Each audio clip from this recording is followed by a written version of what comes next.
ኣማልደኒ ንሓተ ባርያኻ ንዓኻ ሚኢለ ንክፅውዕ ስምኻ ሊቀ ሰማዕታት ኮኸበ ፋርስ ቅዱስ ጊዮርጊስ ሰማዕተ ክርስቶስ ኣማልደኒ ንሓተ ባርያኻ ንዓኻ ሚኢለ ንክፅውዕ ስምኻ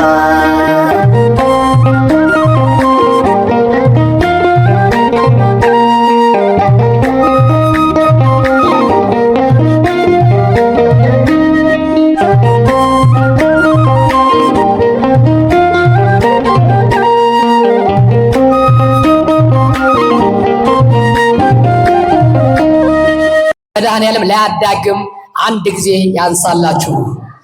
ሐዘናችሁን አንስቶ ደስታውን ይመልስላችሁ። ደስታውን ይመልስላችሁ።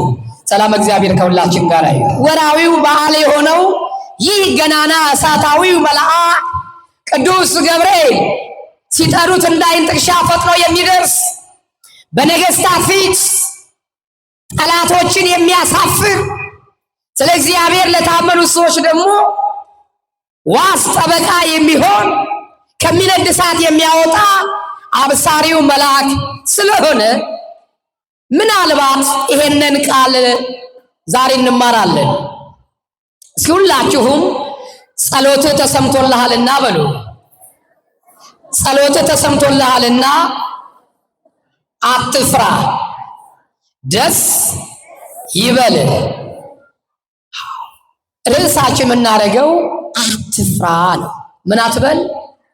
ርዕሳችን ምንድነው? አትፍሪ፣ አትፍራ።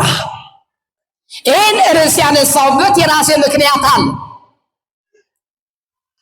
ምንም ጊዜው ሰዓቱ የመልአኩ የቅዱስ ገብርኤል መታሰቢያ በዓሉ ቢሆንም ነገር ግን ይሄ ርዕስ የብዙዎቻችን ሕይወት ይዳስሳል። ብዙዎቻችን የፍርሃቱ አይነት ይለያይ ይሆናል እንጂ ሁላችንም ፈሪዎች ሆነናል። ፈሪዎች ከውስጥ እስከ ውጭ ሁላችንም ፈሪ ሆነናል።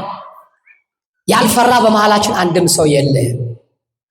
ምንድነው የሚያስፈራን ከተባለ እናትና አባቶቻችን እድሜያቸው የገፋ ይሄንን እንዴት ነው መሞተው? ሞታቸው ያስፈራቸዋል። እድሜ ሄደ፣ እውነት በድሬ ቀበር ይሆን ወይስ ከቀዬ ተፈናቅዬ እንዲሁ አሞራ ይበላኝ ሆነው ብለው ሞታቸው ያስፈራቸዋል። ወጣቱ ደግሞ ከፊቱ የተደነቀረበትን እንደ ተራራ የቆመበት የኑሮ ውድነት እንዴት አድርጌ ነው ይሄ ህይወቴን መገፋ ብሎ የሚፈራት ትውልድ አለ። እንዴት ነው ማግባት የምችለው? አንድ ራሴን ከብዶኛል እንኳን ሌላ ተጨማሪ አምጥቼ የሚል አለ። አንዳንዱ ደግሞ ተጋብቶ በዚህ ኑሮ ውድነትማ አልወልድም ጥንቅር ይበል የሚል አለ። ወልጄ ምን ላበላ፣ ወልጄ ምን ላጠጣ፣ ወልጄ የምከፍለው የሌለኝ የልጄን ላስተምር ነው የሚል አለ። አንዳንዱ ደግሞ የኑሮ ውድነት ከደሞዙ ጋር አልማጣጠን ብሎ የቤት ኪራይ መክፈል የሚያስፈራው አለ። ወገኖቼ ብዙ የሚያስፈሩ ነገሮች አሉ። ለዚህ ነው አትፍራ የሚለውን ርዕስ ልናነሳ የተገደድነው። አትፍራ። ይህን ቃል የተናገረው አረጋጊው፣ አጽናኚው፣ አብሳሪው ቅዱስ ገብርኤል ነው። እግዚአብሔር አምላክ እኛንም በጎ ነገር ያረጋጋል፣ በበጎ ነገር ያረጋጋል። አሜን። እግዚአብሔር ከሁላችን ጋር ይሁን። ከኔ ጋር ናችሁ? ግን ከኔ ጋር ናችሁ? ማርያምን ሰውየው ነው አሉ ደሃ ነው። ይሄ ደሃ ሰው ምንም የለው፣ ከጆዳፍ ግን አንድ ልጅ አለው እና ይፈራል። በህይወት ይፈራል። ፍራቻው ምንድነው?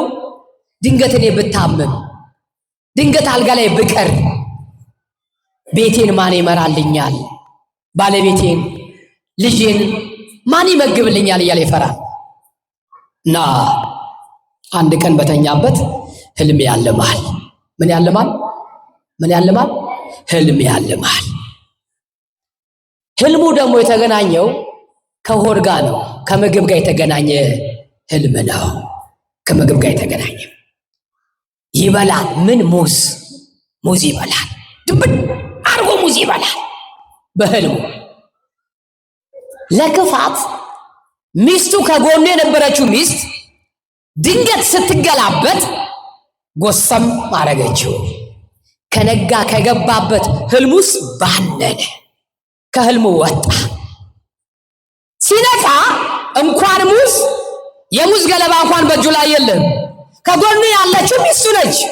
አንቺ አላት፣ አሁን እኮ ከመገላባጥሽ በፊት እኔን ከመንካትሽ በፊት እኮ ምን የመሰለ ሙዝ ልነግርሽ አልችልም እየበላው ነበረ። ግን ምን ዋጋ አለው?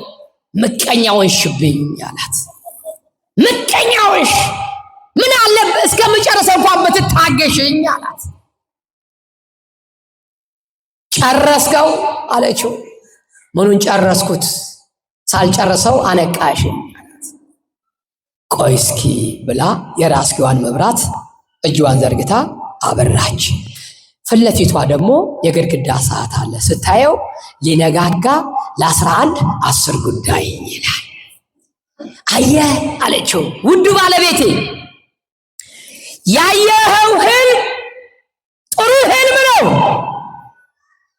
አንደኛ ሙዝ መብላት ሲሳይ ነው አለች። ምንድነው አለች? ሲሳይ ነው፣ በረከት ነው። እግዚአብሔር አንድ ነገር ያቀደልን ነገር አለ፣ ታሪካችን ሊቀይረው ነው። ሁለተኛ ደግሞ አለችው ህልሙ አይዘገይም፣ ቶሎ ይደርሳል አለችው። ቶሎ ለመድረሱ ማስረጃ ንገሪኝ አላት። አየህ ሊነጋጋ 10 ጉዳይ ለ11 ይላል። የነጋት ህልም ደግሞ አይዘገይም፣ ይደርሳል። ስለዚህ በህልም የበላውን ሙዝ በተግባር ሻይ ቡና ሳትል በባዶ ሆድህ ሙዝን መብላት አለብህ አለችው። እሺ አለ። 12 ሰዓት ላይ ሲሆን ልጃቸውን ከዛኛው ክፍል ቀሰቀሱት። አባት ይጠራሃል አለችው። መጣ እየተጨነባበሰ። አባባ ጠራኸኝ አለው። አዎ። ስራ ልንሄድ ነው አለው። አይደለም፣ ከዛ ኪስ ውስጥ ግባና የሙዝ መግዣ ብር ውሰድ፣ ሄደህ ቶሎ በፍጥነት 3 ኪሎ ሙዝ ገዝተህ እንድትመጣልኝ አለው። እሺ አለ። ቢጃማው እንደለበሰ ነጠላ ጫማው እንዳደረገ ያ ልጅ ወጣ። ቢዞር አትክልት ቤት የለም፣ መደብር አልተከፈተም፣ ባከነ። 1 ሰዓት ሲሆን አንድ አትክልት መደቡን ሲከፍት አየ። ሮጠ ተንደረደረና ባለሱቅ አለው፣ እባክህ ቶሎ ቸኩያለሁ፣ 3 ኪሎ ሙዝ ስጠኝ አለው። እሺ ብሎ 3 ኪሎ ሙዝ ሰጠ። ብሩን ተቀበለ። እየሮጠ መጣ። ለአባቱ ይሄው አለው። አባቱ ካንሶላው ሲያወጣ ህልሙ እንዳይከሽፍበት እንዳይመክን እዛው ተኝቷል። ልክ ልጁ ሲመጣ ካንሶላው ወጣ አለና ተራሱን ደገፍ አለና ግድግዳው ላይ ሙዙን ተቀብሎ ላጥ እያረገ ይጎርሳል፣ ገለባውን ይጥላል። ልጁ ቢያይ አይሰጠውም። ላጥ እያረገ ጉርስ ላጥ እያረ አፈር ለብላ ወንድሜ ሀ አለዛ ጋ አይዞ ወንድሜ ማርያምን ይሄ ሙዝ አይደለም እጅ ነው እንዴ እጅና ሙዝ ላይ እንጂ አፈር ለብላ ማርያምን ገዛለሁ። አሁን ስወጣ አስታውሰኝ ገዛልሃለሁ። አንተ ሳቅ ምን አለብህ? እሱ ርቦት ነው ሀ አለ እኮ ማርያምን የሙዝ አፍቃሪ ነህ አይደል ወንድሜ? ታስታውቃለህ አንተ ራስህ ያለ ምክንያት እንዲህ ድቡሽቡሽ አላልክም። ሙዝ አፍቃሪ ነህ ማለት ነው። ሀ ይላል እጅና ሙዝ ላይ እንጂ አባቴ ችግር እኮ ነው ጎበዝ። ላጥ እያረገ ጉርስ ያደርጋል። ለልጁም አላካፈልም። አነሳና መጨረሻ ላይ ገለባውን ቁጭ አደረገ። ልጁ ተስፋ ቆርጦ ሄዷል። አልጋ ላይ ልብስ ይቀያየራል። እናት ጓዳ ውስጥ ትንደፋደፋለች ቁርስ ለመስራት። ሰውየው የጣሩን ተጣራ። ሲመጡ እና ስትመጣ ምኝታ ቤት ባሏ በኃይለኛው ዘግቷል። አረፋ ደፍቆ አይን ፍጥጥ ብሏል። ለሃጭ ይረከረካል። በዛ ገና በአንድ ሰዓት ውስጥ ላብ በላብ ሆኗል። በታገላብጠው ምንም ነገር የለም። በታገላብጠው ምንም የለም። ልጇን ፈጥና ጠራችው። አረና ባለቤቴ አባትህ ሊያመልጠን ነው አለችው። አይማዬ ሙዙን ሳያካፍለን ችግሩን አካፈለን በቃ አለሱ። ሙዝ እንኳን ሳያካፍለን ችግሩን ሊያካፍለን ነው አለ። ዞሮ ዞሮ ልጄ እባክህና አለች።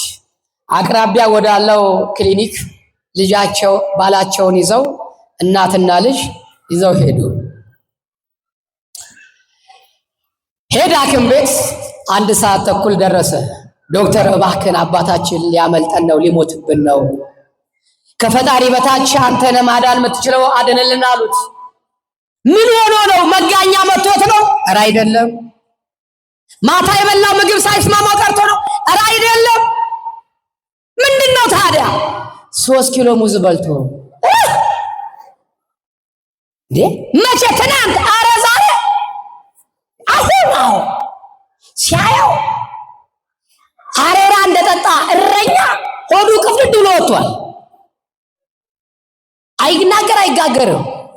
ሙዝ ነው እርግጠኛ ናቸው። አዎ ሙዝ በልቶ ነው። ተውት፣ ሙዝ ከሆነ ችግር የለውም፣ ለከፋ በሽታ አይዳረገውም።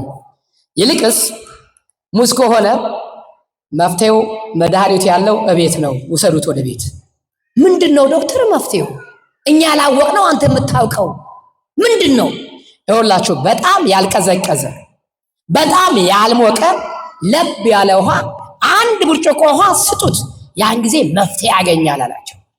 ያ አልናገር አልጋገር ያለ ግለሰብ ሞቱን ብድግ አለና ዶክተር አለው ሞኝ ነህ አለው። እኔ የ1 ብርጭቆ ውሃ ሆዴ ክፍተት ቢኖረው አሁን 1 ሙዝ ገዝቼ እጨምርበት ነበረ አለ። አዎ እጨምርበታለሁ። የ1 ሙዝ ቦታ ግን ሆዴ የለውም። ቢኖር ኑሮ አለ የ1 ብርጭቆ ውሃ ሆዴ ክፍተት ቢኖረው 1 ሙዝ ገዝቼ እጨምርበት ነበር አለ። ስለዚህ እኔ አሁን ከዚህ በኋላ ለማስተምራችሁ ትምህርት ቦታ አለ ወይስ እንደ ሰውየው ቁንጣን ይዟችኋል?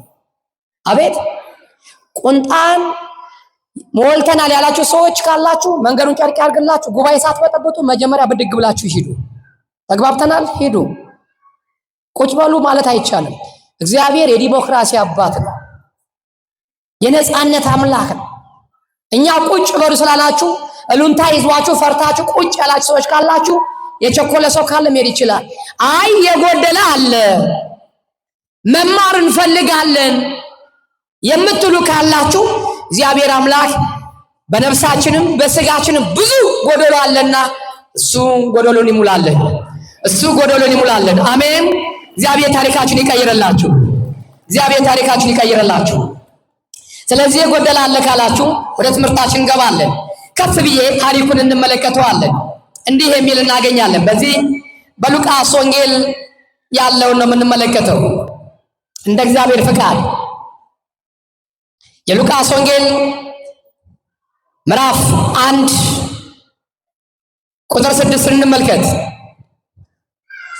ሁለቱም በጌታ ትእዛዝ ሕግጋት ሁሉ ያለ ነቀፋ እየሄዱ በእግዚአብሔር ፊት ጻድቃን ነበሩ ይላል። ምኖቹ? ስንቶቹ? ሁለቱ። እንግዳ የሆናችሁ ሰዎች ከነባሮቹ መማር ትችላላችሁ። ከኔ ጋር ሁልጊዜ ጥያቄና መልስ ነው ትምህርታችን። ስለዚህ አትኩረት አድርጋችሁ እንድትሰሙ ፈልጋለሁ። በመሃል ስለምጠይቃችሁ ነቃ ብላችሁ ስሙ። ሁለቱም በጌታ ትእዛዝ ሕግጋት ሁሉ ያለ ነቀፋ እየሄዱ በእግዚአብሔር ፊት ጻድቃን ነበሩ። ምን ነበሩ ይላል? ጻድቃን ነበሩ። ምን ስላደረጉ ነው ጻድቃን ያደረጋቸው? እግዚአብሔርን ስለሚፈሩ፣ እግዚአብሔርን ስለሚያከብሩ። እንደውም ወረድ አለና ሕግጋቱን አሉ ትእዛዛቱን ይጠብቁ ነበር።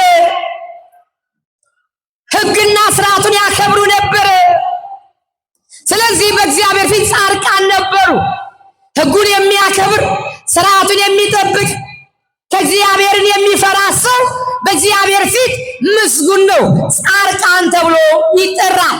እነዚህ ሁለት የተባሉት እነማን ናቸው ከተባሉ ኤልሳቤጥና ዘካርያስ ናቸው። ማን ናቸው አልኳችሁ?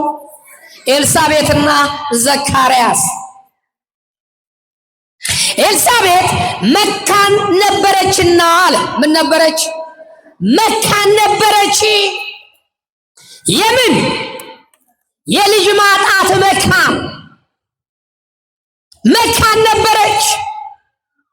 እሷ መካን የሆነችው ልጅ ባለመውለድ ነው። እኔና እናንተስ መካን የለንም ወዚህ ውስጥ? ኤልሳቤጥን የሚያመሳስለን ነገር የለም ወይ? መካን ይሆን? ኤልሳቤጥ መካን የሆነችው ልጅ መውለድን ነው። እኔና እናንተ ግን መካን የሆነው ልጅ መውለድ አቅቶን ሳይሆን የበረከት መካን ይሆን የለንም ወይ? የበረከት የጽድቅ ስራ ጾምን በአግባቡ መጾም ያቃተን መካኖች የለንም ወይ? ጾምን ጀምረን እስከ 9 ሰዓት መጾም ያቃተን፣ ጸሎትን ጀምረን ያቋረጥን፣ መልካም ስራ ሰርተን በመልካም ስራችን ያልዘለቅን መካን የሆኑ ሰዎች የለንም ወይ? መካን ነበረች፣ ልጅም አልነበራቸው፣ ሁለቱም በእድሜያቸው አርጅተው ነበረ ይላል። ምን ነበረ ይላል? በእድሜያቸው አርጅተው ነበረ። የመውለጃቸው ጊዜ አለፈባቸው። እርሱም በክፍሉ ተራ በእግዚአብሔር ፊት ሲያገለግል እንደ ካህን ስርዓት ወደ ጌታ ቤተ መቅደስ ገብቶ ለማዕጠንት ዕጣን ደረሰው። ካህን ነበርና ዘካርያስ ተራው ደረሰው። የምኑ ተራ? የማገልገሉ። ቤተ መቅደስ ተረኛ ሆኖ ሄደ። ዘካርያስ መስዋዕት አቅራቢ ነበር። ዘካርያስ የሕዝቡን መስዋዕት እየተቀበለ በእግዚአብሔር ፊት የሚያቀርብ ነበር። የሕዝብህን ጸሎት ስማ፣ ቋጠሯቸውን ፍታ፣ ታሪካቸውን ቀይርላቸው፣ ሐዘናቸውን በደስታ ለውጥላቸው፣ የደረቀውን ተስፋቸውን አለምልምላቸው እያለ ሕዝቡን ከፈጣሪው በመስዋዕቱ ያስታርቅ ነበር። ዘካርያስ ግን የራሱ ቋጠሮ ግን ነበረበት። ምን ነበረበት? ቋጠሮ ነበረበት። ያልተፈታ ቋጠሮ፣ ያልተፈታ ታሪክ ነበረበት። ግን ያ ቋጠሮ፣ ያ ያልተፈታው ታሪክ ምን ነበር ከተባለ ሁሉ ነገር እያለው ልጅ ግን አልነበረውም ነበር። ግን ዘካርያስ በቤተ መቅደስ ገብቶ መስዋዕቱን እያቀረበ ስመ እግዚአብሔር ሲጠራ ግን አንድም ቀን አጉረምርሞ አያውቅም ነበር። አያጉረመርምም። ሕዝቡን ትሰማለህ፣ እኔን ግን ለምን ማሰማኝ? የሕዝቡን ታሪክ ትቀይራለህ፣ የኔ ታሪክ መቼ ነው የሚቀየረው? የሕዝቡን ቋጠሮ ትፈታለህ፣ የኔ ቋጠሮ መቼ ነው የሚፈታው? አይልም ነበረ ዘካርያስ። እግዚአብሔር ይችላል ይላል። ለበጎ ነው ይል ነበረ። ለበጎ ነው። አዎ ልጅ ማጣቴ ለበጎ ነው። መካንነቴ ለበጎ ነው እያለ ዘካርያስ እግዚአብሔር ቤት ግን እግሩ አጥሮ ከመሄድ አቋርጦ አያውቅም ነበር። እኔና እናንተ እኮ መከራ ሲደርስብን፣ ትንሽ ሐዘን ሲመጣብን፣ ትንሽ አስቀዳሽ ከሆንን፣ በተለይ አስቀዳሽ ከሆን ገዳም ለገዳም የምንሄድ ከሆነ፣ ትንሽ ደግሞ ለድሃ የምናበላ ከሆነ፣ በዛ መሃል አደጋ ትንሽ ችግር ከመጣብን አይ ቅዱስ ገብርኤል አሁን ለኔ ይገባኛል፣ ሌሊት ከካህናት እኩል ቆሜ ቅዳሴ እያስቀደስኩ ገዳም ለገዳም እየሄድኩ ለተራበ እያበላው አሁን ይሄ ሐዘን ለኔ ይገባኛል። እኔ አሁን ከስራ መባረር ነበረብኝ ቅዱስ ገብርኤል፣ እኔ ባሌን ማጣት ነበረብኝ በሞት ብሎ በእግዚአብሔር ላይ የሚዝት እጁን የማያነሳ ምላሱን የማይከፍት አይጠፋም። ወገኖች አንዳንዴ ፈተናዎች በክፉ ብቻ አይደለም በበጎ ደረጃ ልናያቸው ይገባል። ለበጎ ነው አጣለም። ዘካርያስ ለበጎ ነው አለ። ለምንድን ነው አለ? ለበጎ ነው፣ ለበጎ ነው። ማን ያውቃል አለ። እግዚአብሔር አንድ ቀን ታሪኬን ይቀይረዋል። በአምላኬ ተስፋ አልቆርጥም አለ። ወንድሜ ተስፋ አትቁረጥ፣ ተስፋ አትቁረጥ። ዛሬ በሰው ቤት በግለሰብ ቤት ጥበቃ ትኖር ይሆናል። ጥበቃ ምሰራ ዛሬ በሰዎች ተቀጥረ አርማታ ታቦካ ይሆናል። ዛሬ በሰዎች ተቀጥረ የሰው ቤት የሰው ፎቅ በእንጨት ላይ ተንጠልጥለ ቀለም ተቀባ ይሆናል። ይሄም ታሪክ ይሆናል። ይመነኝ ማርያምን ነው ምልህ። ካንተ የሚጠበቀው መታመን ብቻ ነው በእግዚአብሔር። እግዚአብሔር ታሪክ ይቀየራል። ምናልባት አንተ ዘመዴ ቡርሽ ብቻ ነው ትል ይሆናል።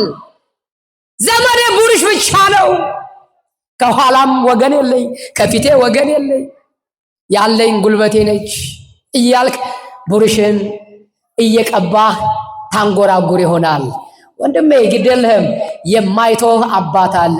ገና ወደዚህ ምድር ስትመጣ ምን እንደምትበላ ምን እንደምትጠጣ እንዴት ላይፉን መኖር እንዳለብህ እግዚአብሔር ጽፎታል። እንጀራህን ጽፎታል። ለጊዜው ያችን እንጀራ እስከምታገኝ ግን ትደክማለህ፣ ትዞራለህ። እኔማ ተደርጎብኛል ትላለህ። እኔማ የሆነ ነገርማ አለ፣ የሆነ ነገርማ ተሰርቶብኝ ነው እንጂ ባይሆንማ ጓደኞቼ ጥለውኝ ባልሄዱ ትላለህ። ወንድሜ የሮጠው ሁሉ አይቀድምም። በመሮጥ አይደለም። የጠዋት እንጀራ ለምን ትመኛለህ? የጠዋት እንጀራ ለምን ትመኛለህ? አይዞሽ። እኔ ቁጭ ብዬ እዚሁ አንድ ነገር ሳልሰራ ጓደኞቼ የትና የት ደረጃ ደረሱ፣ አገቡ፣ ወለዱ ትያለሽ። ግዴለሽም። በመውለድ አይደለም የሚለካው። አዎ ምናልባት አንቺ የምታየው መውለዷን ማግባቷን ነው የምታየው፣ ግን ችግሯን የምታውቀው እሷ ነች። ያገባችው ትዳር ዳቦ ቤት የሆነባት ሴት ትኖራለች፣ አንቺም አትናገረው። አዎ እሳት የሆነባት ምነው ሳላገባ በቀረብኝ፣ ምነው እንደ ጓደኞቼ ቆሜ በቀረው የምትል ትኖራለች። አንቺን ወደ ኋላ ያስቀረው እግዚአብሔር ምክንያት አለው። ለአንቺ የሆነውን ነገር እግዚአብሔር አምላክ ሊሰጥሽ ስለፈለገ ነው። ግን እባክሽ አትቸኩይ፣ አትቸኩይ።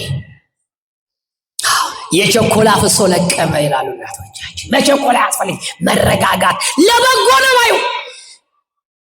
ታናሽ እህቴ ቀድማ ማግባቷ ለበጎ ነው በይ። ታናሽ ወንድሜ እኔም በልጦ ትልቅ ደረጃ መድረሱ ለበጎ ነው በል። ማን ያውቃል? ለበጎ ነው። እግዚአብሔር በአንተ ላይ ታሪክ የሚሰራ አለ። በአንቺ ላይ በ11ኛው ሰዓት ታሪክ ይሰራል እግዚአብሔር። መቼ ከተባለ በኋላ አለቀላት፣ ቆማ ቀረች ከተባለ በኋላ እጅን በአፍ የሚያስጭን ባል ይሰጥሻል እግዚአብሔር። እጅን በአፍ የሚያስጭን አንቺን አይደለም መላ ቤተሰብሽን ታሪክ የሚቀይር እግዚአብሔር ያመጣል። መታመን በማ መታመን በማ አረ መታመን በማ በማንም መካ የሚመካ በማ ይመካ? በእግዚአብሔር ይመካ። በቁንጅና በውበት በፀጉር አይደለም፣ በእግዚአብሔር ተመኩ። ለበጎ ነው። ሰውየው ታሪክ በመሃል ማስገባው እንደው ጊዜ ለመግደል ፈልጌ አይደለም። በስራ ዓለም ላይ ተወጣጥራችሁ ውላችሁ ስለመጣችሁ ደግሞ እዚህ ደግሞ እንደና ጠንከር ያለ ደግሞ ትምህርት ሳስተምራችሁ ከናካቴው ድፍት ብላችሁ እንዳትቀሩ ፈልጌ ነው። ታሪክም ማመጣው ነቃ ብላችሁ እንደሰው ፈልጌ ነው። ትምህርት ያለው አንድም በወንጌል ነው፣ አንድም በታሪክ ወንጌል አለ፣ ትምህርት አለ። ሰውየው ሀብታም ነው፣ ሀብታም እና አንድ ቀን የጣለው ከሰው በታች የሆነ ቀጥሯል አገልጋይ እና ሰርግ ተጠርቷል። ባለሀብቱ የ7 ቀን መንገድ ነው እግር ጉዞ። ያ ባለጸጋ በበቅሎ ነው የሚሄደው፣ በበቅሎ ይሄዳል።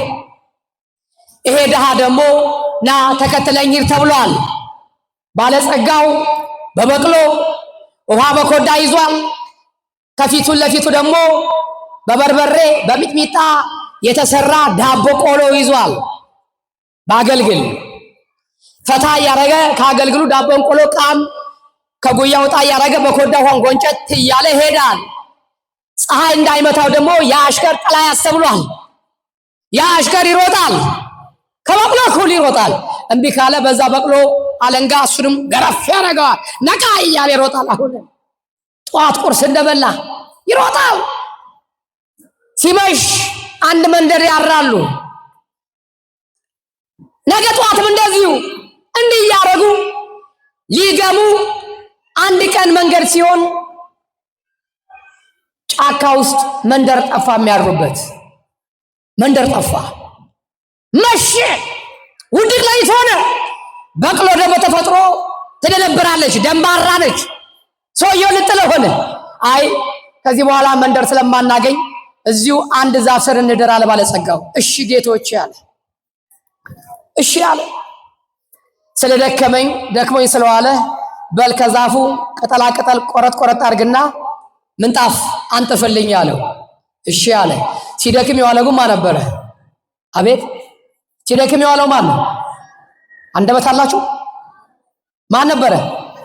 ሲሮጥ የዋለው ቀን የጣለው አሽከር ነበረ።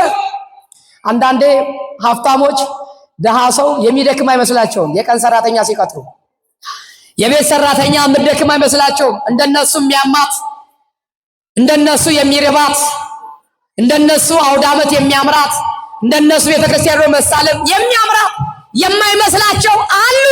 እዚህ ውስጥም እዛም አሉ ጨካኞች። ታዲያ እንዲሆነን እግዚአብሔር አይሰማንም ወይ እንላለን።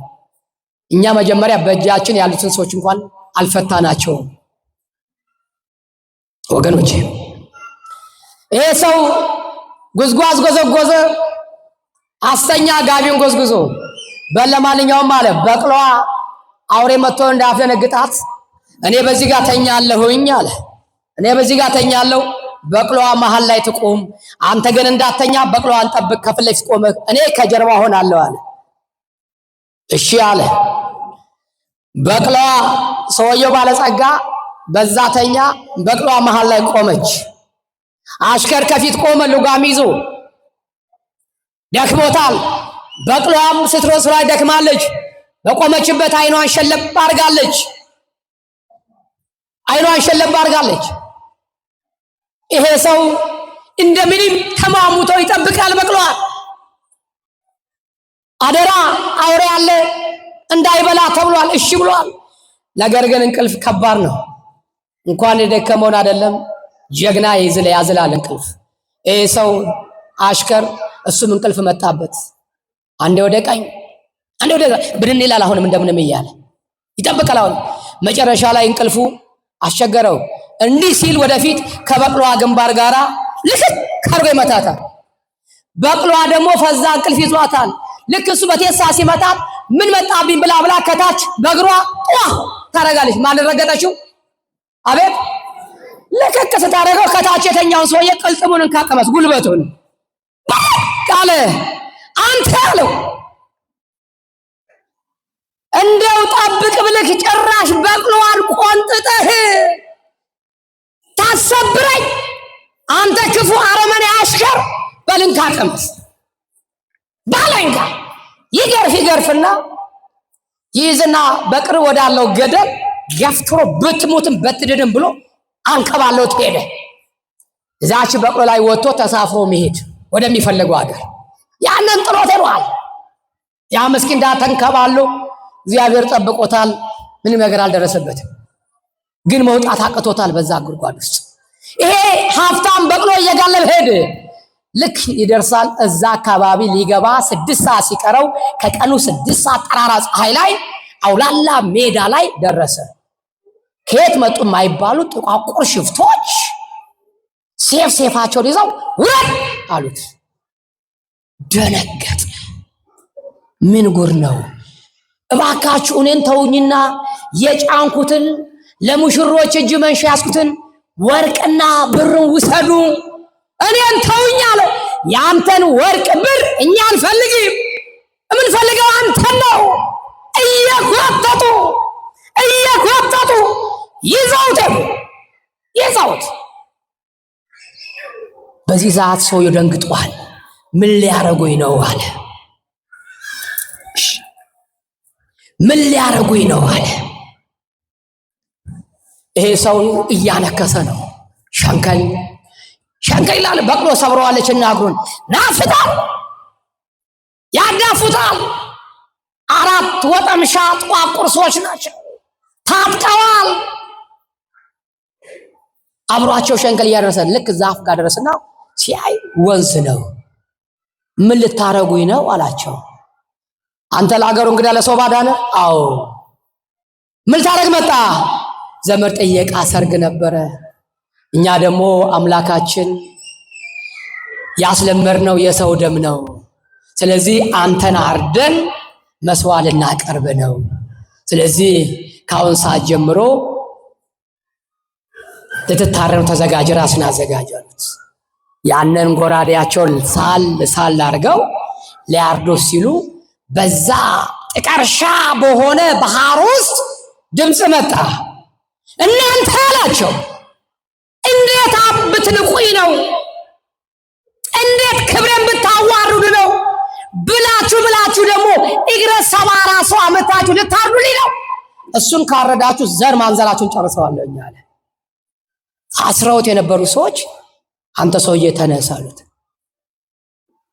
እሺ አለ። አላመነም። እዚህ ጋር ልቁም የኔ ጌታ ማንቁም አለች። ኧረ ሂድ በፈለክበት ቦታ ሂድ። እንዴ ልሂድ? በቃ ተፈቀደልኝ። አዎ። ልትታረድ ነው አላላችሁኝም እንዴ? አዎ ልናርድ ነበር። ነገር ግን አምላካችን ድምፁን አሰምቶ አሁን ሰንካላ እግረ ሰባራ ሰው እንዳታርዱ አለ። አሃ ስለዚህ እግሬ በመሰበሩ የዳንኩት? አዎ። ለካስ የኔ እግር መሰበር ለበጎ ነበረ። አሽከሬ ባይተኛ ኑሮ በቅሎ እግሬን ባልሰበረችው። ይሄ አሽከሬ ምክንያት አለው ብሎ እንደገና ወደ ኋላ ተመለሰ። ይቅርታ ለመጠየቅ ወደ ኋላ ሲያገኘው ያ ደሃ ያ ምስኪን አሽከር ገደል ውስጥ ገብቶ ወደ አምላኩ ይጸልያል። ወደሚያወጣው አምላክ አገኘው። አንተ ሰው አለህ አለው። አለሁኝ አለ። ና አለ። የበቅሎዋን መጫኛ ወረወረና እየጎተተ አወጣው። ይኸውልህ ካንተ ከሄድኩ በኋላ ጥሩ ነገር አልገጠመኝም። ሞት ታውጆብኝ ነበረ። ነገር ግን ሞቴ ደግሞ እንደገና ወደ ሕይወት ተቀየረ። በምን መሰለህ የተቀየረው? እግሬ ሰባራ በመሆኑ ከመታረድ ዳንኩኝ። ለዚህ ምክንያት ደግሞ አንተ ነህ። ና ተከተለኝ አለው። አየኔ አባት የኔም ጉድጓድ ውስጥ መጣል የኔም ጉድጓድ ውስጥ መውደቅ ለበጎ ነው አለ። ለበጎ ነው። አዩ ጌቶች አለ ገርፈው ጉድጓድ ከሚጥሉኝ ይልቅ ና ተከተለኝ ብለውኝ አብሬዎት ሄጄ ቢሆን ኑሮ እርሶ እግረ ሰባራ በመኖት ከመታረድ ይድናሉ። እኔ ግን ሙሉ አካል ስለነበረኝ በእርሶ ፋንታ እኔ ታረድ ነበረ። ስለዚህ የእርሶም እግር መሰበር ለበጎ ነው፣ የኔም ጉድጓድ መጣል ለምንድን ነው አለ። አረ ለምንድን ነው? እህቴ መከራ የመጣው ለበጎ ነው። አባቴ ከስራ መባረር ለበጎ ነው። ማን ያውቃል? በዛ መስሪያ ቤት ብትቆይ እድሜ ልክን ወይን ቤት ትወርቅ ይሆናል፣ ቃሊቲ ትወርቅ ይሆናል ባልሰራው ኃጢአት። ወንድሜ ለበጎ ነው። የምትወዳትን እናትን ያጣኸው ለበጎ ነው። የምትወጂው ልጅሽን ያጣሽው ለበጎ ነው። እናቴ የሞተው ልጅሽን እያነሳሽ አታልቅሺ፣ አትቆዝሚ፣ ለበጎ ነው። እህቴ የምትወጂውን ቦይፍሬንድ ያጣሽው ለበጎ ነው። ማን ያውቃል? ከሱ ጋር ብትሄጂ ነገ ጠዋት ሕይወትሽ ስኬታማ አይሆንም። ምክንያት አለው። እግዚአብሔር ገመዱን የበጠሰበት ለበጎ ነው። በዩ እግዚአብሔር ታሪክ ቀያሪ ነው። ወገኖቼ ዘካርያስ ለበጎ ነው አለ። ለበጎ ነው። ልጅ ማጣት ኤልሳቤጥ መካን ሆና ዘካርያስ ፊት ልጅ ባለማግኘቷ አታጉረመረምም ነበር። ፊቷ አይጠቁርም ነበር። ውስጧ እኮ ይሰማታል። እኔስ መቼው ልጅ ወልደው ተላለች እኮ። ግን ባሏ ፊት ግን አታወራ። ለምን? ባለቤቷን ቤተ እግዚአብሔር አገልግሎቱን እንዳያቋርጥ፣ በእግዚአብሔር ላይ ጥርጥር እንዳያድርበት ትመኝ ነበር። ስለዚህ ቤተ መቅደስ ገብቶ ዕጣን አጣይ ተራው ደረሰ። በዕጣኑም ጊዜ ሕዝብ ሁሉ በውጭ ቆመው ይጸልዩ ነበረ። ቤት ቆመው በውጭ ቆመው ቤት ውጭ በመሰዊያ ውጭ መሰዊያው ጋር የሚገባው ካህኑ ነበረና ከመሰዊያ ውጭ ሆነው ሰው ሁሉ ይጸልይ ነበረ። የጌታ መልአክ በዕጣኑ መሰዊያ ቀኝ ቆሞ ታየው። ቤት ቆሞ አቤት በዕጣኑ መሰዊያ ቤት በግራ በቀኝ እግዚአብሔር መልአኩን በቀኝ በኩል ይላክላችሁ። በደከማችሁ በዘላችሁ ጊዜ መልአኩ ይላክላችሁ። በቀኝ በኩል ላከለት። ቆሞ አየ፣ ታየው። የእግዚአብሔር መልአክ ወደን አይደለም ወገኖቼ፣ ገብርኤል፣ ሚካኤል፣ ኡራኤል ብንለው በእግዚአብሔር ፊት የሚላኩ ተላላኪ መልአክ ስለሆኑ ነው። አብሳሪ መልአክ ስለሆኑ ነው። መዳን በጌታ ብቻ ነው የሚሉ ወገኖች፣ መንገድም በሩም እኔ ነኝ ብለዋል። ከኔ ውጭ ሌላ አያስፈልግም ብለዋል። ስለዚህ ሚካኤል ገብርኤል አያስፈልግም ይላሉ። እነማ አምባሻ ያሰፋው እነንቶኔ። እኛ ከመጽሐፍ ቅዱስሽ ግን አላከበርናቸውም። መጽሐፍ ቅዱስ ያከበራቸውን እናከብራለን። መጽሐፍ ቅዱስ ያወገዛቸውን እነ ይሁዳን እና አርዮስን እናወግዛለን። መጽሐፍ ቅዱስ የተቀበላቸውን እኛም እንቀበላለን። ለምን? እግዚአብሔር ስማቸውን በጽድቅ ነገር ስለጻፋቸው። በቀኝ በኩል ቆሞ ታየ። ዘካርያስም ባየው ጊዜ ደነገጠ። ምን አለ? ደነገጠ። ዘካርያስ ባየው ጊዜ ደነገጠ፣ ፍርሃትም ወደቀበታል። ፍርሃት ወደቀበት። አንዳንዴ በሚገጥመን ነገር እንደነግጣለን። በሚገጥሙን ነገሮች፣ በምንሰማቸው ነገሮች ደንግጠን አንዳንዴ መፈጠራችን ራሳችን እንጠላለን። ወገኖች አይዟችሁ፣ በድንጋጤ መሃል የማይተወን እግዚአብሔር አምላክ አለ። ድንጋጤያችን ወደ ብርታት የሚቀይር ነገር አለ። የዘካርያስ ድንጋጤ፣ የዘካርያስ መርበትበት ምን አይቶ ነው? የእግዚአብሔር መልአክን በማየቱ። የእግዚአብሔር መልአክ እሳታዊ መልአክ ቤት በመሰዊያው ቀኝ በኩል በመሰዊያው ቀኝ በኩል መጣ። መልአኩም እንዲህ አለው። ማንን? ዘካርያስ። አስቡ፣ መልአኩ እንግዲህ አስቡ። መላእክት አያስፈልጉም ለሚሉ መናፍቃን ለምን ታዲያ ከዘካርያስ ጋር መነጋገር አስፈለገ? ለምን ዘካርያስ ደነገጠ? ድንጋጤው እንዲለቀው ደንግጦ እንዳይቀር ለምን ሊያረጋጋው ፈለገ መልአኩ? ታዲያ መልአኩም እንዲህ አለው፣ ዘካርያስ ሆይ ጸሎትህ ተሰምቶልሃል አለ። ምን ተሰምቶልሃል? እንደነንቶኔ አባባል መባል ካለበት ማን ነበር? ጌታ ራሱ ወርዶ ዘካርያስ ጸሎት ተሰምቶልሃል ነበር ማለት የነበረበት። መላእክት ምንም ማያውቁም ይላሉ አይደል እንዴ? ማያውቁን እዚህ ጋር እኮ ተናገረ እንደሚያውቅ። ምን አለ? ጸሎት ተሰምቶልሃል፣ አትፍራ። ምን አትበል? አትፍራ። በምን? ጸሎት በማድረግ አትፍራ። ወደ እግዚአብሔር ምልጃ በማቅረብ አትፍራ።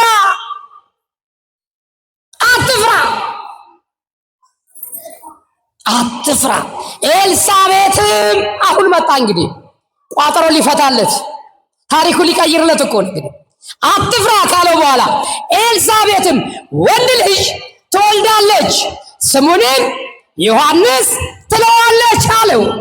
ማን ትለዋለች? ዮሐንስ ትለዋለች። አሁን ዘካርያስ ኤልሳቤጥ መካን ናቸው? መካን አይደሉም? አቤት ልጅ ነበራቸው እንዴ? አልነበራቸውም። አነበብነው እኮ አልነበራቸውም። ሁሉ ነገር ሞልቶላቸው ግን አንድ ነገር ጎሎባቸው ነበር። ስለዚህ መልአኩ ቅዱስ ገብርኤል የዘካርያስን ጉድለት አወቀ ወይስ አላወቀም? አውቋል አላወቀም? አውቋል እኮ። ይሄው ልጅ እንዳልነበረ በምን አወቀ? ኤልሳቤጥ አለመውለዷ፣ ዘካርያስ አለመውለዱ መልአክ ባያቅ ኑሮ ዘካርያስ ሆይ አትፍራ፣ አትደንግጥ፣ ጸሎት ተሰምቶና ኤልሳቤጥ ወንድ ልጅ ትወልዳለች፣ ስሙንም ማን ትለዋለች አለ? ዮሐንስ ትለዋለች አለው። ከዚህ ላይ ምን ማወቃል? ምን ማለት ነው? ለምንድን ነው የሚዘሉት? የለን ቃል ዝም ብሎ ብቻ መዳን በጌታ ብቻ። መዳን በማ በጌታ ብቻ። መጽሐፍ ቅዱስ ግን በጌታ ብቻ ይላል። መዳን በጌታ ብቻ ይላል። እንዲህ ሚል ካለ ቃል ካለ ማርያምን ነው የምላችሁ። እኔ ራሴ መጀመሪያ እቀበላለሁ ጌታ፣ ደሞም ተቀብያለሁ። የትኛውን ጌታ ነው የምቀበለውስ? ባዶ አዳራሹን ማለት ነው። ባዶ አዳራሹ ጋር ሄድላቸዋለሁ። ግን መዳን በጌታ ብቻ የሚል የለም። በሩም በእኔ የሚገባ ይድናል፣ በሩም መንገዱም እኔ ነኝ ብሏል። ይሄን ቀደም ብለን ሁሌ የምትማሩ ሰዎች ተማምረናል አይደል? በሩ ማን እንደሆነ ተማሩ አልተማማር? በሩ እንዴት እንደሆነ በእኔ በቀር ከኔ በቀር የሚል የለም። ከኔ በቀር ብሏል ይላሉ እነሱ። ግን ከኔ በቀር ወደ አብ የሚገባ የለም ይላል። የለም እኮ መጽሐፍ ላይ ከኔ በቀር አይልም። ማርያምን ነው ብላችሁ ይሄ አስረግጬ ተማምረናል። እነሱ ባሉት ቃል እያወጣው የሚጠቅሱትን ጥቅስ እየተነጋገር እነ ፓስተር ዮናስ እዩጩፋ፣ እስራኤል ዳንሳ፣ ሌሎች የሚያነሱትን ሁሉ እያመጣን ተማምረናል አይደል? አልተማማርንም? ከኔ በቀር የሚለው መጽሐፉን ጠቅሰን እነሱ ጠቅሱት ጥቅስ እናነበው። ከኔ በቀር ግን አይደለም የሚለው። አቤት ከኔ በቀር የሚል የለም። ከምትል ፊደል የለችም። በነው ምንድነው የተባባለው? በና ከለ ልዩነት አላቸው የለው? አቤት በምሳሌ ተነጋግረናል አይደል? በበር ይባላል። ከን ከፊት አስቀድመን በር ማለት ይቻላል? እሺ ከሰከሰ ለማለት ከፊት አስቀድመን በን ከፊት አስቀድመን ከሰከሰ ማለት ይቻላል? አይቻልም አይደል? ተማምረናል። ይሄን ምሳሌ አመጣን። ከና በጣም ልዩነት አለው። እነሱ ግን እንዲያመቻቸው ከኔ በቀር ይላሉ። እስኪ አንብበው ሲባል እንቅ አድርጎ የሚያስነብባቸው ሲኖር አይ ወራጅ አለ ያልዛጋ እዚህ ጋር ወራጅ አለ በጌታ የተወጋ ይሁን። አይገርምም? አላየሁትም ነበር ይላል። ታዲያ ካላየ ለምን ይለፈልፋል እንዴ? ማርያምን እንደዛ እኮ ነው ያለኝ። መገናኛ ጋር እየሄድኩ ይጮሃል ከኔ በቀር ወንድሜ ጌታ ይባርክ፣ ጌታን ተቀበል፣ ኢየሱስ ያድናል አለ። መዳን በጌታ ብቻ ነው አለ። በሩም እኔም ከኔ በቀር ብሏል። ቆምኩ። ወንድሜ ቀረጻውን አቁምና እኔ አሁን ጌታን እቀበላለሁ። አንደኛ ከኔ በቀር የሚካለ ከኔ በቀር፣ ሁለተኛ በኔ ብቻ መዳን በኔ በጌታ ብቻ የሚል ካለ እኔ አሁን ጌታን እቀበላለሁ አልኩት። እሺ ጌታ ይባርክ አለ። ገለጠ ጥቅሱን እንኳን የት እንኳን እንዳለ እንኳን ያቆም። እሺ ከኔ በቀር የሚለውን እንኳን አውጣው አልኩት። ጠፋበት ወንጌሉ። አትልፋባት ማቴዎስ ወንጌል ብቻ እዚህ አውጣል። አየ ከዛ በኋላ ከየሚል አለ በኔ ነው የሚለው። በኔ ከየሚል የለም። በጌታ በኢየሱስም ጌታ ምስክሬው አይቼው አላቅም አለ። ጭራሽ ይሄን አንብቤ አላቅም አለ። አወናባጅ እኮ ይበዛበት ከባድ እኮ። ስለዚህ ቅዱስ ገብርኤል እንደሚያውቅ የዘካርያስ ጉድለቱን እንደሚያውቅ አወቀና ስሙንም ዮሐንስ ትለዋለህ አለው። ዮሐንስ ማለት ደስታ ተድላም ይሆናል፣ በመወለዱ ብዙዎች ደስ ይላቸዋል አለ። በመወለዱ ምን ይላቸዋል? በመወለዱ ብዙዎች ደስ ይላቸዋል።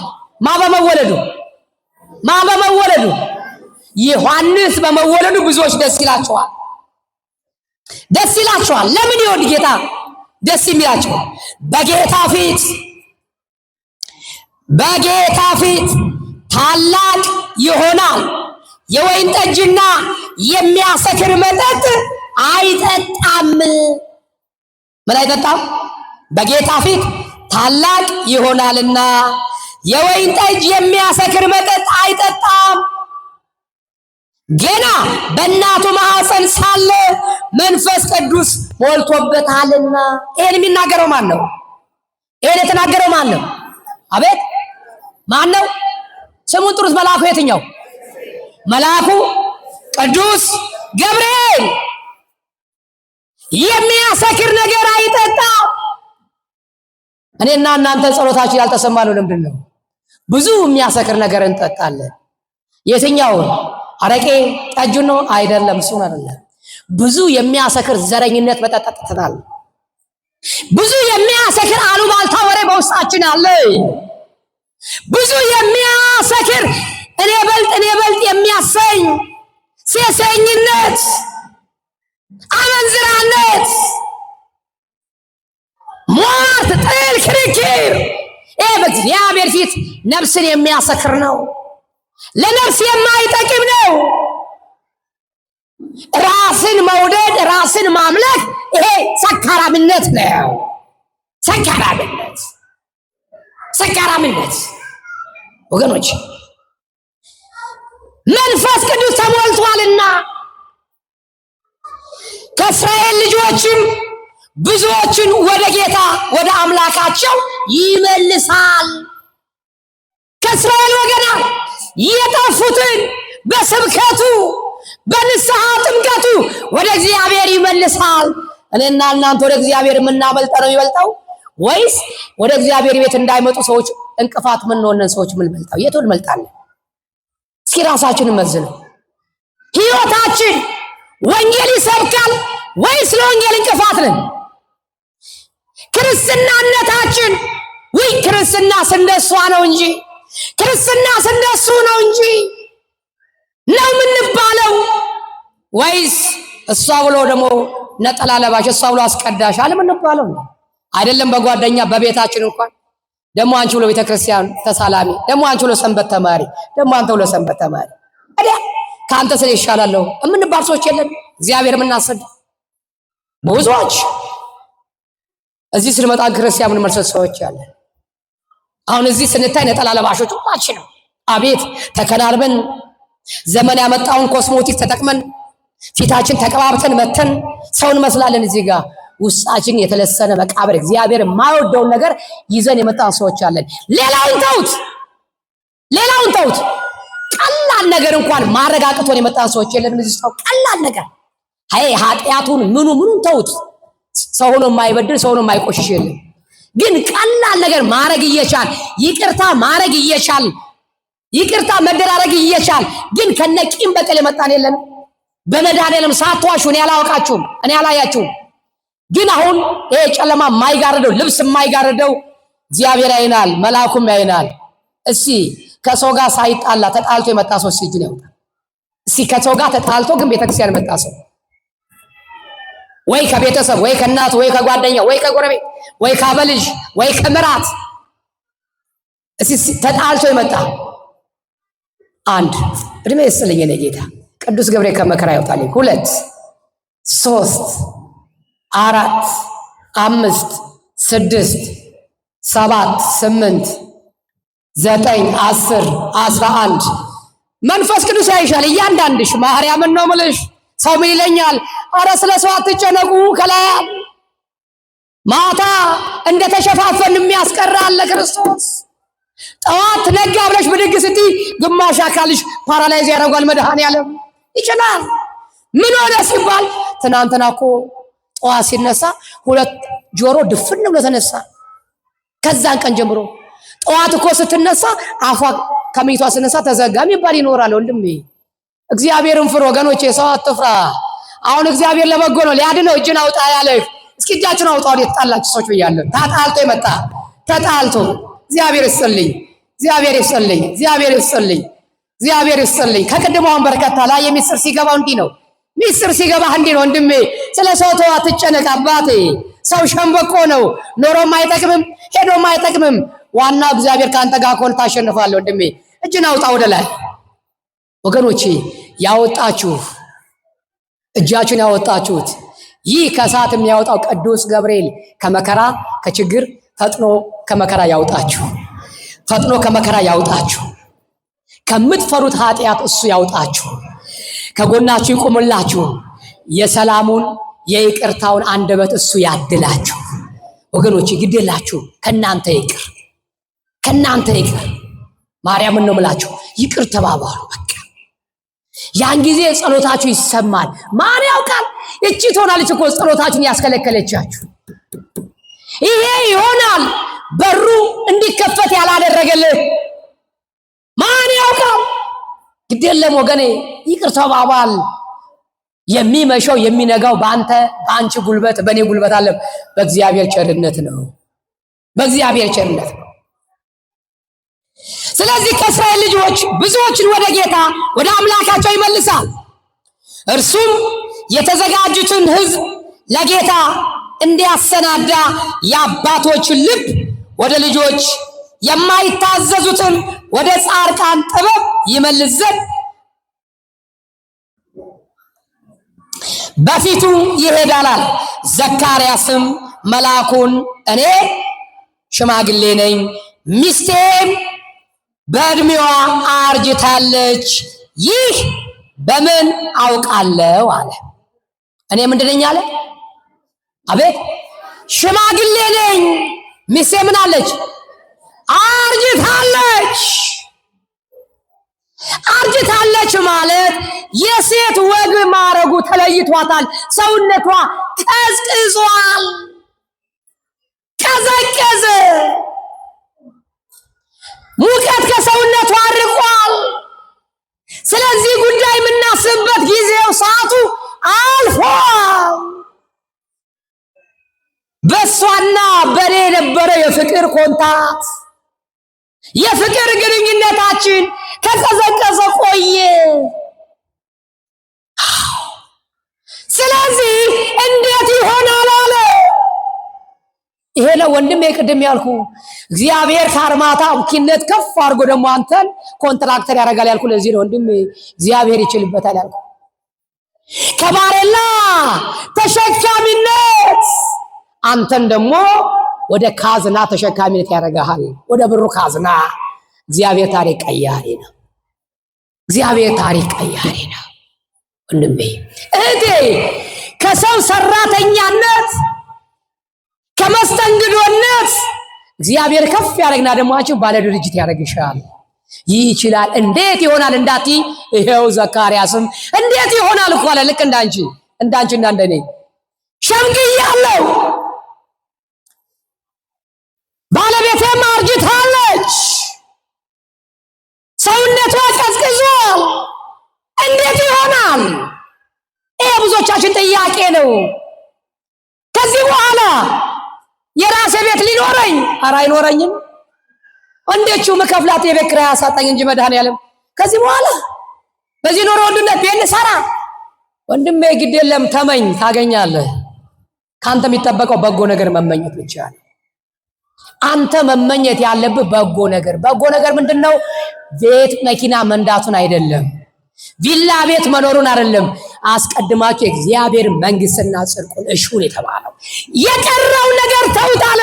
እሱ ዳርንጎት ነው ይጨመርላችኋል ያለ።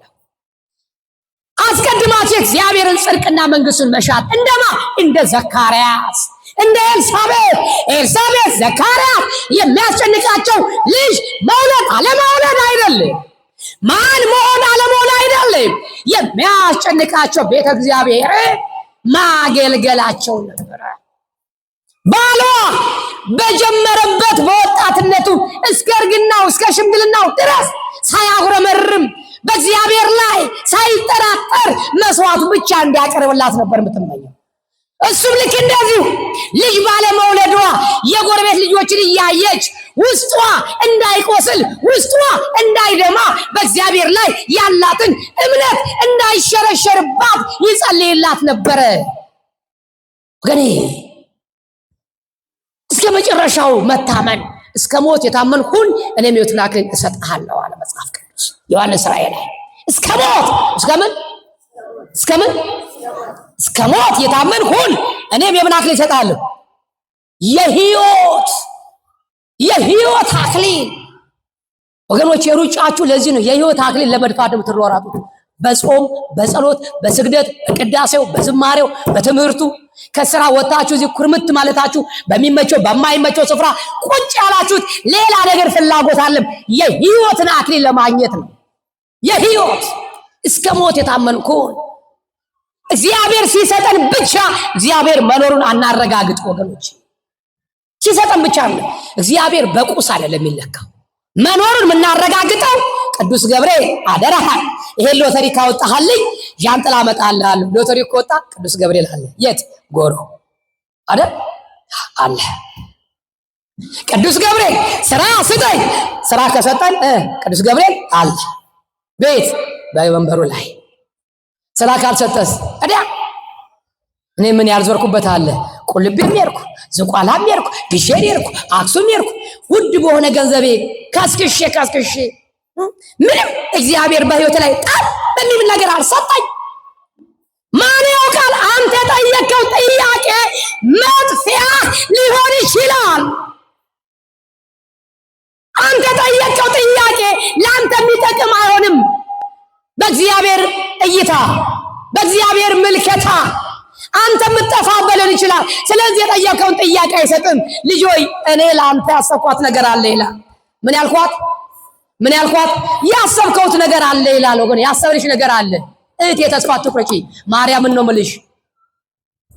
ውጤቱ ባለመምጣቱ፣ ስራ ባለማግኘትሽ፣ የውጭ እድሉ በመከሸፉ ተስፋ አትቁረጪ።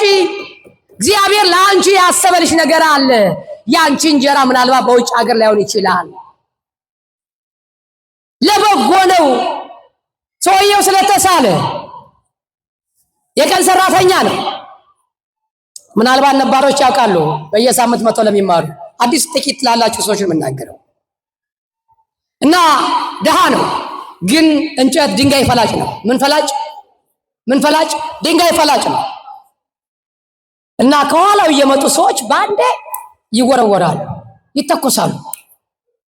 በአንድ ጊዜ ድንጋይ ፈላጭ የነበሩት በአንዴ አርገው መኪና ይገዛሉ። ይሄ ሰውዬ ግራ ገባው። ምንድነው ሚስጥሩ?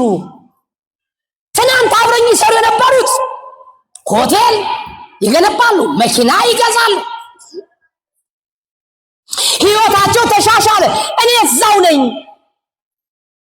አንድ የሚቀርበውን የሀገር ቤት ጓደኛው አልፎለት መኪና እኔትሬ የሚባል መኪና ገዝቷል።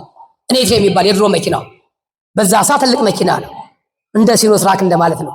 ገዝቷል። አረ ወንድም ያፈርስ በላለህ። ምንድነው ሚስጥሩ? እስኪ አንተ የሀገሬ ሰው ነህ፣ እባክህ ሚስጥሩ ንገረኝ። ብዙ ሰዎች እኔን ጥለው ያርጋሉ፣ እኔ ግን እዚሁ ቀረው ድንጋይ በመፍለጥ። የእጅ ጣቴ ተቆራርጦ አለቀ እንደ ድንጋዩ፣ እግሬ ተሰነጣጠቀ። ምንድነው ሚስጥሩ?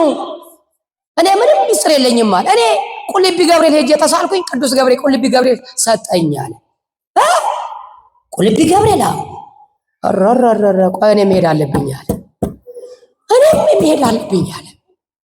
ወንድሜ አንዱ እጣ ክፍል ሊሆን ይችላል። አንተ የአንዱ ስለተሳለ ብቻ መሳል የለብህም። ኢትዮጵያ ችግራችን ይሄ እኮ ነው።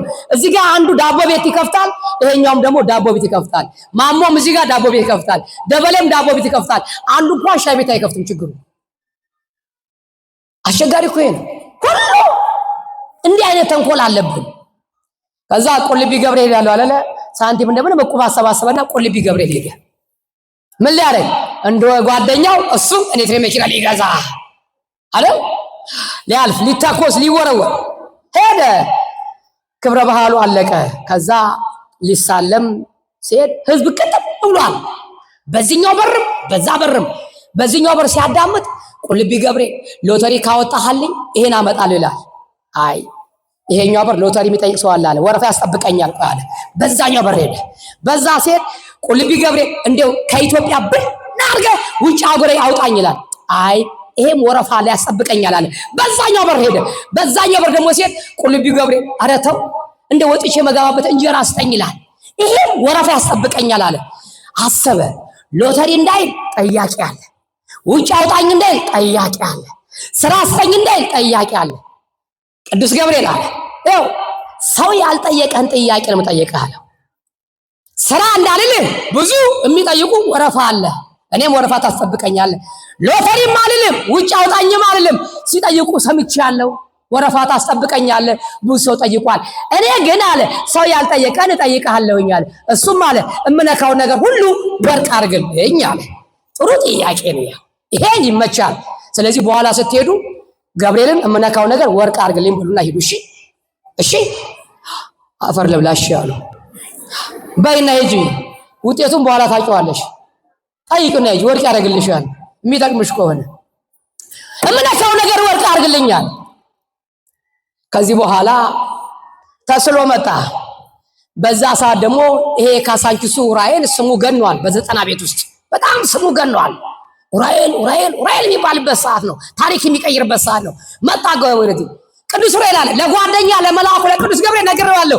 እምነካውን ወርቅ አድርግልኝ ብዬዋለሁ። አንተም እምነካው ነገር ወርቅ አድርግልኝ፣ ተባብራችሁ ከፈጣሪ ዘንድ አስታርቁኛል። ይሄን ተስሎ ቆይቶ ሰው ይረስቶታል። የሆነ ቦታ ገብቶ ካባ ድንጋይ ሲፈልጥ ድንጋይ ሲነካው ወርቅ ሆነ። የሚገርመው ነገር ደነገጠ። ያኛውን ድንጋይ ሲነካ አሁንም ወርቅ፣ አፈሩን ቢነካ ወርቅ፣ ቅጠል ቢነካ ወርቅ፣ መዶሻውን ቢነካ ወርቅ። እጁ ደከመ። እንዲህ በማለት ደከመ። ልብሱን አወለቀና መንከባለል ጀመረ። ልክ ቡዳ እንደበላው ሰው ተንከባለን። ቢንከባለን ሁሉ ነገር ወርቅ ሆነ። በኋላ ጀንበሩ ዘቅዘቅ አለ። አይ መድኃኔዓለም ምን አርጌ ነው? ምን አለ አሁን ይሄ ጀንበር ዛሬ ባይጨልም? አይ ምን በልዬ ነው? ምን አለ ቀኑን ረዘም ብታረገው አለ። አልጠገባኝ አቤት ሲተፋ ያደረ ያውቀዋል አይደል? ሲተፋ ያድራል። የት እናንተና ቤት? አንተ ቤትማ እስከምጠገባት ባላማ አባቴ ትሳሳለህ። እንጀራዋን እንኳን እናቴም ትሳሳለች። እጇ ቀጥቀጠለ ይበል። አሃ ስንት እንጀራ ቀረች? 3 4 5 6 አቤት አቤት አቤት አቤት። አንተ ሞሰብ ገብተህ ነበር እንዴ? እናትና ልጅ የሚጣሉበት ዘመን ላይ ደርሰናል እኮ በእንጀራ። እናት ልጇን ትገበግባት ቆጥራ ትሄዳለች እኮ። ያው ናግሬሃለሁ እንጀራን ቆጥሬ ነው የሄድኩት። አንተ ያው አንቺ ለማንም ጎረምሳ እያበላሽ አንቺማ ምን አለብሽ? እግዚኦ ተናንጋግሬው 10 እንጀራ ተረፈ። ወላጆች በእንጀራ የሚጣሉበት ዘመን ላይ ደርሰናል ወገኖቼ። አትፍራ፣ ርዕሳችን ይሄ ነው። እባካችሁ አትፍሩ። በኑሮ ውድነቱ ፈጣሪ እግዚአብሔር ከሱ ጋር የሆነ ሰው አይፈራም ወገኖቼ። ይሄ ሰው እቤት ገባ። እርቦታል፣ ውሃ ጠምቶታል። ሚስት ተፍተፋለችና እንጀራ ቀርባ ቁጭ አረገችለት። ወጥ አምታ ልክ እንጀራውን ነካ ያደረገው እንጀራ ምን ሆነ? ምን ሆነ? ሰው የሚሰርቀው ሰው የሚሰራው ምን ለማለት ነው? ለመብላት አይደል? ለመብላት ነው አይደል? ተሳሳትኩ እንዴ? ሰርታችሁ ቤታችሁ ውላችሁ ቤት አትገቡም? እቤት ገብታ አትበሉም አይደል? አቤት ትበላላችሁ። ስለሚርበን ነው አይደል? ይሄ ሰው እርቦታል። ሊበላ እንጀራው ለካ ቢያረጋው ወርቅ። ደነገጠ። ሚስት አመጣ ወጡ ሊጨምር ስትል እንጀራው የለም ወርቅ ሆኗል። ምንድነው? ምን አቅልሻለሁ? ሌላ ትሪ አመጣች። ወጥ አርጋ መጣች። ገና ነካ ሲያረጋው ወርቅ ሆኗል። ውሃ ጠማ። ብርጭቆ ነካ ቢያረጋው ምን ሆነ? ብርጭቆ ወርቅ። ይሄ ሰው ከንፈሩ ዱቄት እንደ አቧራ እንደመሰለ ጥቀርሻ እንደመሰለ አንጀቱ እዚህ ጋር ጩር ይላል። አይሆድ ክፉ ጊዜ አይሰጥ። ምን ይሁን የሰው የጫነቀው አይፍጥጥ። ምንድነው አንተ? እኔ ምን አውቃለሁ? እንደው ምነካው ወርቅ አድርግልኝ ብየው ነበረ። እንጀራውን እንኳን ቢተውልኝ ምን አለ አለ። ምኑን ቢተውልኝ? እንጀራውን እንኳን ቢተውልኝ ምን አለ እንዴ? የምነካው ሁሉ እኮ ነው ያለው መጀመሪያ። እንዴ ከእንጀራ ውጭ ምነካውን አይደለም ያለው። ደግሞ እቺን ጥሩ ሐሳብ ሰጠሽ አይደል? ከእንጀራ ውጭ ደግሞ ወርቅ አለኝ ባየ ደግሞ አንቺ እቺን ጥሩ አይዳ ሰጠውሽ መሰለኝ። ከእንጀራ ውጭ እኮ አላለም። የምነካው ነገር ሁሉ ወርቅልኝ አለ። ሚስዬ ወንድሜ እኔ እርቦኝ ነው ያለው። አንተ ስጠብቅህ ለብቻዋ ቀረባሽና ቃርዳት ጉርስ። እሱ በስሜት ልክ እንደ ቅድም ወንድሜ ይላል። እዛ ጋር ቅድም እንደ ሙዙ እንዳላፉ አፎን ይከፍታል እሱ። እሷ ጥርቅ አንቺ ያላት አቤት እንዴ እኔ ጾሜን ላድር ነው እና ምን ላድርግ? ይኸውልሽ እኔ የምነካው ወርቅ ይሆናል። አዎ ይኸውልሽ እንግዲያውስ ኑሮም በዘዴ ነው አለ።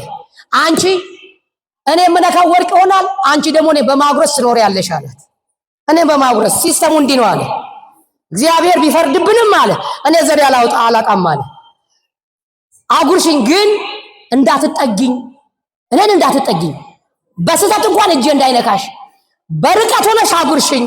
እሺ እንጀራውን ቀርደድ፣ ሽሮውን ጠቀስ። ጭቃ ቤት ሲለሰን ታውቃላችሁ አይደል? አገር ከርቀት ሆና አቅላል ጎረስ ጁ ሂድ አቅላል ሂድ ትመርግለታለች። እያለ ይቀልባል። አሁን ወንድሜ ወደ መጥገብ መጣ፣ ወደ መጥገብ። ከዛ ጉሮሮ ላይ ደረሰ፣ አነቀው። ውሃ አጠጭኝ አላት። እሱ ከነጋ ብርጭቆ ወርቅ ይሆናል። እሷ አጠጭኛት እንዴ እያጠጣችው ያለ ጋተችው። አንቺ በቃችሁ ለካ ቢያረጋት እሷ ምን ሆነሽ? ወርቅ አልማዝ ምንም አትናገርም። ወይኔ ጉዴ ፈላ። ምን ሆነ? እጁን አንስቶ ደንግጦ ወይኔ ጉዴ ፈላ ቢል እሱ ራሱ ምን ሆነ? አቤት ይሄ ሰውዬ መኖሪያውን ነው መሞሻውን የጠየቀው? አቤት ወንድም ያየው እንዲህ ነው። አንተ ጠየቅከው ነገር ሁሉ አምላክ አይሰጥህም። መጥፊያ ሊሆን ይችላል። እህቴ አንቺ ያቀርሽው እቅድ ሁሉ እቅድሽ ፕላኑ ላይመታ ይችላል። ለምን? መጥፊያሽ ሊሆን ይችላል። አንዳንድ ሰዎች ውጭ ውሰደድ ይላሉ፣ ጭቅጭቅ ያደርጋሉ። ጭቅጨቃው ሲበዛ እግዚአብሔር ይልካቸዋል። እዛ ደግሞ ቀኑም ሰማዩ ምድሩም ጨልም ሲልባቸው አረ መድኃኔዓለም ምን አረኩ ይላሉ። ምን ያርግሽ መድኃኔዓለም? አውጣኝ አልሽ። እዛ ደግሞ ሲያወጣሽ ደግሞ ለሀገሩ እንግዳ ለሰው ባዳ ሆነሽ ቀኑ ሲጨልምብሽ የሄድሽበት ቦታ እሳተ ገሞራ ሲሆንብሽ መፈጠርሽን ትያለሽ፣ መድኃኔዓለም መድኃኒት ያለሽ። ስለዚህ ልብሽን ስለሚያውቀው የሚገጥምሽን ስለሚያውቀው ለትዕግስት እንጀራ የሆነው ለአንቺ እንጀራ አይሆንም። ያ ቦታ የአንቺ እንጀራ እዚህ ነው ወንድሜ። እግዚአብሔር እንጀራ አለ ካለ ግዴታ አሜሪካን አውሮፓ አይደለም።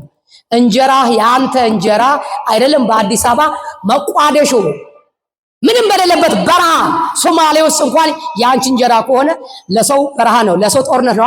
ለአንቺ ግን እግዚአብሔር እንጀራውን ያመቻቻል። ማስላለ በዛ ማስላለ እግዚአብሔር እንጀራችሁን እሱ ያመቻችላችሁ ወገኖች፣ እንጀራችሁን እሱ ያመቻችላችሁ። እንደው ፍቀዱልኝ፣ አገልጋዮች ዘማሪያን ብዙ መጥተዋል፣ ይበቃኛል። ትምህርቱን አልጨረስኩትም። እግዚአብሔር ይፈቅድ ሳምንት ማክሰኞ በ26 መሰለኝ 26 ሳምንት እንገናኛለን አምላክ ቢፈቅድ። ስለዚህ ያው ትምህርቱ በጣም እየተቆራረጠ ያኛውም ቀርቷል፣ ይሄኛው ደግሞ እንደ አዲስ መጣ። ይሄን እንጨርስና ግን ወደ መደበኛው እንገባለን፣ ወደ መናፍቃን ትምህርት እንገባለን። ነገር ግን አሁን ግን ብዙ ዞር ስል ብዙ ዘማሪያን ከመካከሎቼ የምንወዳቸው ዘማሪዎችም የፍኖተ ሎዛ ሰንበት ትምህርት ልጆቻችንም ሊያገለግሉ መጥተዋልና የእናንተን ደግሞ የመጣችሁበትን መንገድ አላውቀውም፣ ከየት እንደመጣችሁ በጊዜ መሄድ ስላለባችሁ ነውና ማብዛት ስላልፈለጉ ትፈቅዱኛላችሁ? አይ በቅሬታ አይደለም። ምን ዝም አትበሉኛ? አፈቅዱልኝም? እንቀጥል እንዴ? እንቀጥል? አዎ እስኪ እንቀጥል የምትሉ ልጃችሁን እስኪ እንዴ እስኪ አጨብጭቡ ሁላችሁ ሲያችሁ።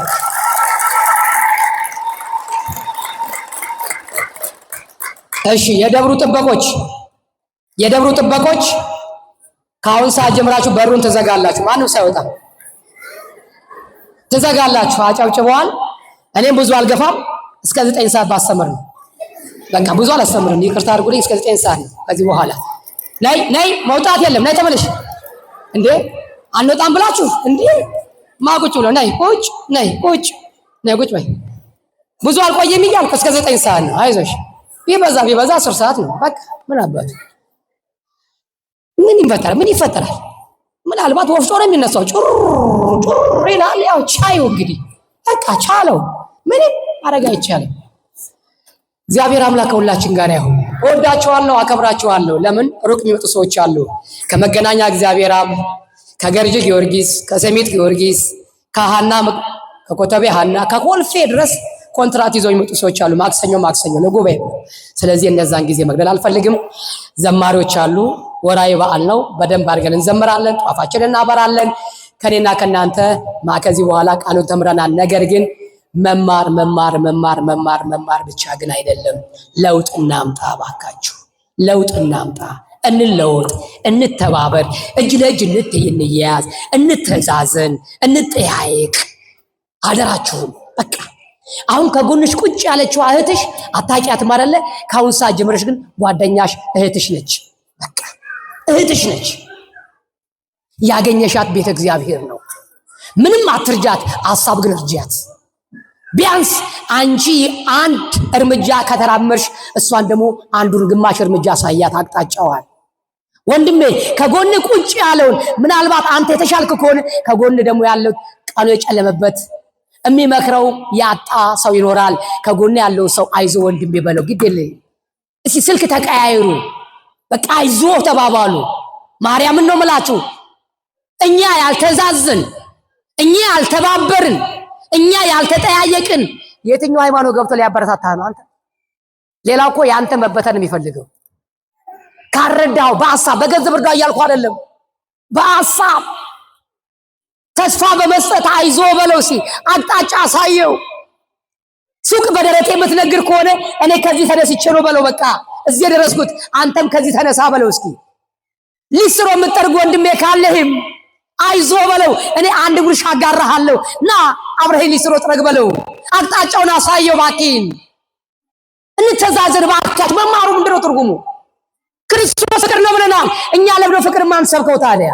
ለምንድነው መገፋፋትን፣ ልዩነትን፣ እንደውሻ መባላት፣ እኔ ብቻ ሩጬ ላምልጥ? ምንድነው ነገሩ? ለየትኛው ሰዓት? አትጨነቁ፣ ጭንቀትን አስወግዱ ከናንተ። እኔ አንዳው ይገርመኛል። እቺን 300 እና 400 ሺህ ብር ባንክ ቤት ምን ጠቅመኛለች? በዚህ ኑሮ ውድነት 400 ሺህ ብሯን ትበላት አትበዩ። በምን ታውቂዋለሽ? ጥለሽ እኮ ትሄጃለሽ። አንቺ ምን ታደርግልሽ? አሁን 300 ሺህ ብር 30 ብር ደግሞ የሌለው ደግሞ አለ እኮ 30 ብር የሌለው። እቺን 300 ሺህ ብር ይዤ ምንድነው መከፍተው? ሱቅ ግብር አለ፣ እቃ አለ፣ የቤት ኪራይ አለ። ያቺን 300 ሺህ ብር መጠቀም የምትችይው እድሜሽን ቆጥረሽ ተቀብለሻል እንዴ? ከፈጣሪ እድሜን ቆጥሮ ተቀብለሃል እንዴ? እድሜውን የሚያውቃል መሀላችን የለም። እኔ በእናንተ አልሟረትም። አሁን እዚህ ጋር ገለገልኳችሁ። የዛሬ ሳምንት እንገናኝ ብያለሁ እንደሷረ። አሁን ሰውታ እዛ ጋር ድፍት ብዬ ልቅር በሰላም ልግባ። የሚያውቀው መድኃኒዓለም ብቻ ነው። አባቴ የሚያውቀው እሱ እጁ ነው ያለው። ስለዚህ እጃችሁ ላይ ባለው ነገር ደስተኛ ሁኑ። 10 ብር ካላችሁ በ10 ብሯ ደስተኛ ሁኑ። ማርያምን ነው የምላችሁ ወንድሜ። እጅ ላይ 100 ብር ካለች በሷ ደስተኛውን በቃ። እንደው ሌላ 100 ብር ባገኝ አትበል። በማታገኘው 100 ብር በማታገኘው 1000 ብር አትጨነቅ። ባለችው 50 ብርና 100 ብር እግዚአብሔርን አመስግንበት። በቃ ተግባብተናል። ግን ተግባብተናል። እግዚአብሔር ከሁላችን ጋር ይሁን። መቼ የምንገናኘው? መቼ እንገናኛለን? የዛሬ ሳምንት በ26 ማክሰኞ እንገናኛለን። እግዚአብሔር ከሁላችን ጋር ይሁን። የመከረን ያስተማረን የአባቶቻችን አምላክ ስሙ የተመሰገነ ይሁን።